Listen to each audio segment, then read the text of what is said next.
I was the navigation officer for a research ship in the South Pacific. We had recently come to Papua New Guinea for some work along the coast. We had arrived in a small bay at around 10 p.m. in the dark and dropped the anchor. I went over to mark our position on the chart and noticed an annotation that said native village reported in the area.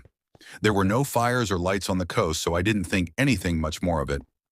I turned on all the deck and underwater lights and went back into the bridge to stand my night watch as everyone else went to bed. With all the lights on, I couldn't see further than about 25 yards because of a light mist in the pitch-black night. I sat in the bridge with the door open because I liked the sound of the night and the feeling of the air in the tropics. I kept hearing lights splashing in the water and went out to sea because often we get hundreds of fish in our underwater lights. There was nothing there.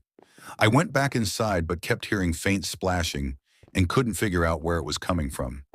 Since I couldn't see into the distance, I went into the chart room and flicked on our infrared camera system, and there they all were. About 50 native outrigger canoes just sitting outside our pool of light.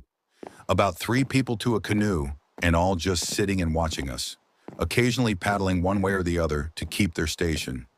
I have never felt so suddenly and violently alone and small as I did on that ship in the dark. I got a deckhand up, and we both just walked around the decks to show that people were awake and moving. They sat there and watched us all night, completely invisible except for on the infrared cameras.